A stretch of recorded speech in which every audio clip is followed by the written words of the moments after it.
Okay, so again, it's kind of looking pretty cool from what we're basically just a bunch of still images. But again, what we're trying to do is create realism. And you'll notice there's these reflections or shadows of those objects on that tabletop.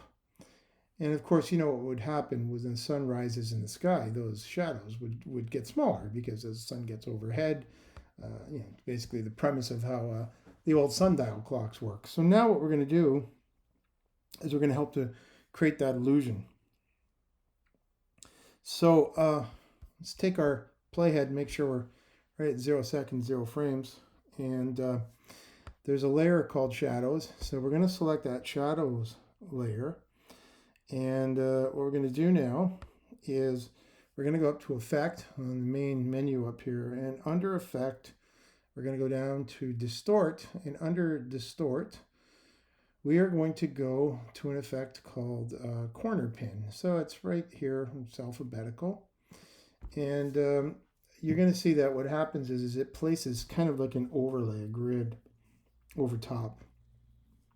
And here now we're going to use this effect, this distortion effect, to create the illusion of shadows getting smaller as the sun comes up. So we're going to set our 4 corners, but we're going to do that out at 6 seconds because really at 6 seconds is kind of when the sun is rising in the sky. Before then, there's no shadows. They shouldn't be visible because there's no motivating light to create the shadows. So you can see up here in the effects controls, you can see how these 4 properties opened up. And these properties now represent these corners, the 4 corners. That's why it's called a corner pin. So these are what are going to basically create this this illusion. So to do this, we're going to now establish these corners. There's a couple of ways to do this. You can either drag the actual points, or you can see there's these little target things. So if I go and click on each one of these little target things, those are my upper left and upper right. And I'm going to basically attach each one of these to a corner of the tabletop. And of course, when I get to that last one, it's kind of weird because of the zoom. I can't really see the table. So I can actually kind of zoom her down a little bit more to see the bottom of the table. And then I can basically kind of go down here and say, yeah, that's where I want that corner point. And then I can, kind of basically fit that back up to 200%. So those are now, all those corner points have been established. So what I want to do now is I want to drop a keyframe.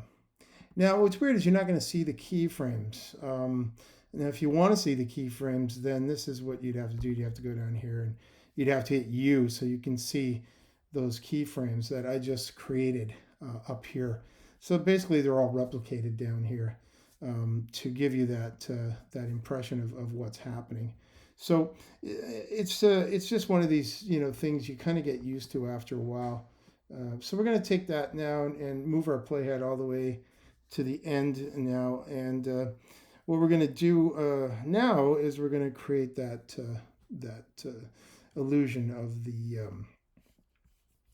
the shadows kicking in. So when we click in all these points here, we can see the points back again, which is going to be important for us to create this illusion. So we'll start with these lower left and upper left. Now you can see I could either just go right to these things and I can start dragging them down. And you can see how the numbers change there. And again, I could also just go here and just kind of take it and say, yeah, that's about 25%. And so now what happens is it drops a new set of keyframes that only affect those 2 values. So there you go. There's the sun rising in the sky. And as the sun rises in the sky, the shadows get smaller. So pretty simple effect.